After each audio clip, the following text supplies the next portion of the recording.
A paz do Senhor Jesus. Vamos para mais um dia do nosso devocional. Está no livro de Filipenses, capítulo 4, versículo de número 6, que diz: Não andem ansiosos por coisa alguma, mas em tudo por meio da oração e da súplica, com ação de graças, apresente os seus pedidos a Deus. Nós estamos aqui no capítulo 4, no início desse capítulo, e nós vamos ver Paulo dando diversas recomendações, e exortando, entre o versículo 2 ao 9, nós vamos ver Paulo aqui falando, exortando ali a igreja, os irmãos de Filipe, e ele começa dizendo aqui, no versículo 1 ele diz: Portanto, meus irmãos, a quem amo e de quem tenho saudade, vocês que são a minha alegria e a minha coroa, permaneçam assim firmes no Senhor, ó amados. É interessante notarmos que Paulo, quando ele escreve essa carta, ele estava preso. E muitos não conseguem entender. Aquele que ainda não teve um encontro com Cristo, aquele que ainda não conheceu o amor de Deus, ele não vai entender que como pode. Paulo preso, e ele está falando de alegria. Está dizendo que os coríntios, vocês são minha alegria e minha coroa. Permaneçam assim firmes no Senhor. Isso somente Deus pode proporcionar, somente o Espírito Santo de Deus. Ele pode proporcionar na vida daquele que tem realmente um encontro com Ele. A pessoa já não vive mais limitado, podem até aprender, mas não consegue prender o Espírito, não consegue fazer com que a pessoa se entristeça, que a pessoa realmente esqueça até daquilo que é a promessa do Senhor, que é de vir buscar. Paulo ele se alegra e diz no versículo 2: Peço a Evódia e a Sintique que tenham o mesmo entendimento no Senhor. Sim, e peço a você, leal companheiro de jugo, que os ajude, pois lutam ao meu lado na causa do Evangelho, com Clemente e com os meus demais cooperadores, cujos nomes estão no livro da vida.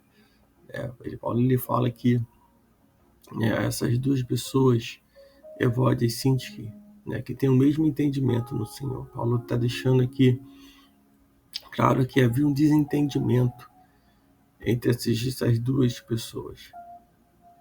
Ele vê ali que precisava realmente que essas pessoas fossem ajudadas, porque muito fizeram em prol do reino, muito fizeram em prol ganhando almas para o Senhor, trabalhando na obra do Senhor ali, cooperando, mas só que eles estavam vivendo e não estavam se entendendo.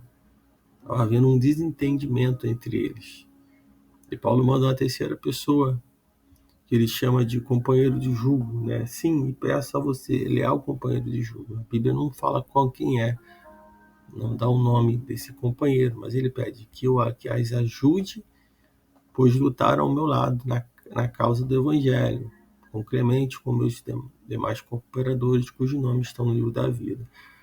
Paulo está pedindo que esse leal companheiro dele venha falar com essas duas mulheres, e ali conciliá-las, porque ambas eram importantes, ambos eram importantes para que dentro da casa do Senhor, na obra do Senhor, na igreja, enfim, mas estavam vivendo desarmonia. Então, isso é importante também nós notarmos, e muitas das vezes pode estar acontecendo no nosso dia a dia, no nosso meio onde convivemos. De repente, pessoas que estão todos têm o mesmo objetivo, que é realmente promover o reino do Senhor Jesus, pregar a palavra, cooperar, mas talvez tenham um desentendimento. E sempre é importante alguém entrar para poder conciliar e resolver esse mal-entendido, toda essa situação, entender que todos estão com o mesmo propósito, que é realmente chegar, né, que é pregar a palavra, que é cooperar para que o evangelho do Senhor seja pregado, para que o reino venha expandir, né? E Paulo ele coloca ali, esse amigo, de batalha dele, esse leal companheiro, e assim, provavelmente é isso que acontece. No versículo 4 diz: alegrem-se no Senhor. Direi novamente: alegrem-se, que a amabilidade de vocês seja conhecida por todas as pessoas. Perto está o Senhor. Então, Paulo está mandando se alegrar, se alegrar no Senhor. Ele repete ele nesse versículo 4. Se alegrem, direi novamente: alegre-se, que a amabilidade de vocês seja conhecida, seja a vossa bondade conhecida por todos os homens. O Senhor está perto. Paulo está falando aqui de alegria, e não é alegria passageira, mas é alegria que vem de Deus, é aquilo que vem do Senhor. E parece muito estranho, né, que Paulo, um homem encarcerado, pudesse estar pedindo a uma igreja que se regozijasse. Mas a atitude de Paulo nos ensina uma importante lição. Nossa atitude interior não precisa refletir nossas circunstâncias exteriores. Paulo estava cheio de alegria por saber que, a despeito daquilo que lhe viesse a acontecer, Jesus Cristo estava ao lado dele todo o tempo. Então, nesta carta, Paulo inúmeras vezes insiste que os filipenses devem estar alegres, provavelmente por ser o que estavam precisando ouvir. É fácil nos sentirmos desencorajados perante circunstâncias desagradáveis ou tratarmos com excessiva seriedade os assuntos, de menor importância. Se você não tem se sentido muito alegre, ultimamente é possível que não esteja contemplando a vida, sob a perspectiva correta. Se Paulo ele fosse contemplar a vida pela perspectiva, dos seus olhos carnais, de uma maneira, de que ele fosse morador dessa terra e não peregrino nessa terra, ele não conseguiria falar para os irmãos se alegrarem. Mas Paulo estava contemplando a vida, na perspectiva do lado espiritual, de que tudo isso aqui nessa terra era passageiro, de que tudo isso é momentâneo, e de que mesmo que ele veio matar o corpo, mas não poderia matar o espírito. Não poderia realmente colocar e fazer com que Paulo ele viesse estar se desviando. Porque se nós observarmos, muitos outros estão levando a vida na perspectiva de que aqui fosse o único lugar, de que desesperador até mesmo para muitos, quando olha e vê, fica enfermo, quando muitas das vezes perde um emprego, muitas das vezes vem a dificuldade. E se assim estivermos nessa visão, olhando as coisas desse mundo, focado em tudo isso, pode ter certeza que a pessoa vai entrar em depressão, vai ficar ansiosa. E nós observamos que a suprema alegria, ela vem de Cristo, ela não vem do homem, vem de Cristo, que habita dentro de nós. Ele não habita em templos feitos por mãos, mas ele habita dentro de nós, ele está perto. Com a sua volta, gozaremos plenamente dessa suprema alegria. O Senhor que vive dentro de cada um de nós cumprirá o propósito que reservou para a nossa vida. Então entenda isso, que Deus ele cumprirá esse propósito. Então não veja pela perspectiva dos seus olhos carnais do que você está vendo. Olha para os céus, contempla os céus, contempla o Senhor. Se firme nas promessas do Senhor, confie nas promessas dele. dele de uma vida eterna, de que ele vai vir nos buscar. Versículo 6 ele diz: não andem ansiosos por coisa alguma, mas em tudo por meio da oração e da súplica, com ação de graças, apresente os seus pedidos a Deus. Muitas das vezes, né, as pessoas estão preocupadas, estão ansiosas e não se conectam com o Senhor através da oração, não oram. E quando nós oramos e colocamos sobre o Senhor, lançamos sobre o Senhor toda a nossa ansiedade, né, colocamos diante dele nossos problemas, e falamos, colocamos, expomos, colocamos para fora tudo isso, o Senhor, ele peleja. Nós sentimos aliviado, porque sabemos que o Senhor, ele tem todo o poder para mudar a situação.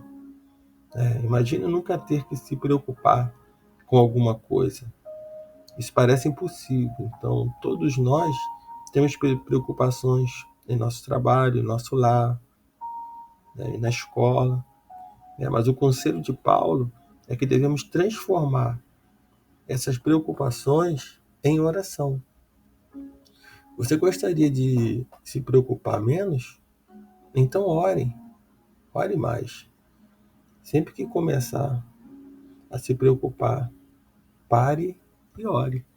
Então, tenha certeza, como diz no versículo 7, então a paz de Deus, que excede todo entendimento, guardará o coração e o pensamento de vocês em Cristo Jesus. À medida que nós orarmos, à medida que nós colocarmos diante do Senhor, à medida que nós abrimos o nosso coração para o Senhor. E no versículo 8 ele diz: finalmente, irmãos, pense em tudo o que for verdadeiro, tudo o que for digno de respeito, tudo o que for justo, tudo o que for puro, tudo o que for amável, tudo o que for de boa fama, em tudo que houver alguma virtude ou algo de louvor. Então, aquilo que colocamos em nossa mente determina o que falamos e fazemos. Paulo ele vai nos aconselhar a programar nossa mente com pensamentos que sejam verdadeiros, honestos, justos, puros, amáveis, de boa fama, virtuoso e louváveis. Você tem algum problema com pensamentos impuros ou com desvaneio?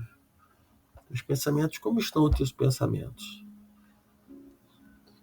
Examine o que está colocando em sua mente por meio da televisão, dos livros, das conversas, dos filmes, da internet, das redes sociais.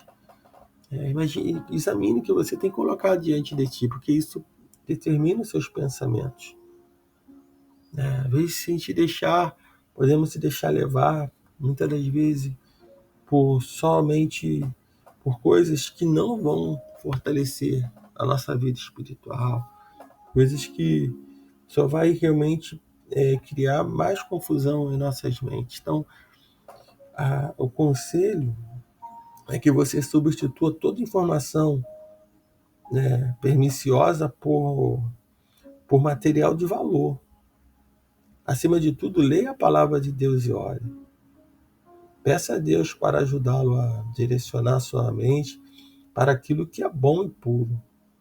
Essa atitude requer alguma prática e disciplina, e você certamente é capaz de fazê-lo. Então, esse é o conselho de hoje, que você venha substituir essas informações perniciosas por material de valor. Ocupe, muitas vezes iniciar o dia. Nós precisamos iniciar com coisas boas, não com notícias ruins. Muitos iniciam o seu dia colocando diante dos seus olhos, dos seus ouvidos, coisas que não vão edificar. Nós devemos começar o nosso dia edificando, botando coisas que vão edificar. A palavra de Deus, a oração, um louvor de adoração ao Senhor. Tudo isso faz parte para que nós possamos iniciar o dia. E no decorrer do dia vamos fazendo essa manutenção, orando, refletindo, dando o lugar ao Espírito Santo de Deus. Essa deve ser a forma de nós sermos conduzidos, porque o dia está começando. E muitas das vezes ele começa com muitos problemas. Muitas das vezes, muitos são os pensamentos, a ansiedade, as preocupações. E se a gente não orar, não colocar diante do Senhor as causas, nós vamos acabar sucumbindo. E até mesmo não vamos conseguir concluir o dia. E quando concluir no final, estamos totalmente desgastados, totalmente abatidos, e já se preocupando com o próximo dia, já ansioso com o próximo dia. Então não ande ansioso por coisa alguma. Coloque tudo diante do Senhor em oração e súplica. Apresente seu pedido a Deus, apresente a Ele. E se você não consegue avançar, peça a Ele força. Ele coloque em prática tudo. Porque não é suficiente somente ouvir a palavra de Deus. Ou até mesmo conhecê-la muito bem, porque ouvir muitos ouvem. E conhecer, Paulo diz no versículo 9, põe em prática tudo que você aprenderam. Receberam, ouviram e viram em mim. E o Deus de paz está com vocês. Então, coloque em prática. Muitos podem ouvir ou ler a palavra de Deus, ou até conhecer muito bem. Mas isso não é suficiente. Devemos também colocá-la em prática. É muito fácil ouvir um sermão, e depois esquecer o que o pregador disse. É muito fácil ler a Bíblia e deixar de avaliar o quanto vivemos de maneira diferente daquilo que nela está escrito. É muito fácil discutir o significado de um versículo e não colocar a sua mensagem em prática.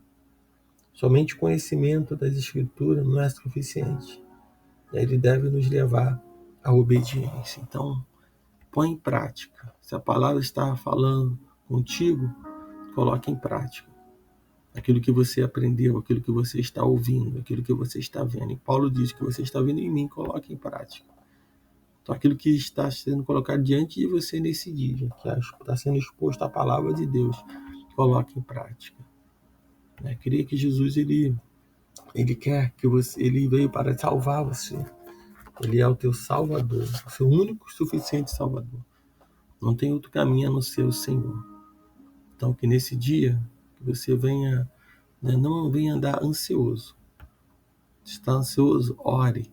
Coloque diante do Senhor toda a tua causa e descansa no Senhor. Ouviu a palavra? Pratica. Não seja só aquele que é ouvinte ou conhecedor da palavra, mas aquele que obedece e coloca em prática aquilo que está ouvindo. Então, que nesse dia o Espírito Santo de Deus fale mais e mais em teu coração.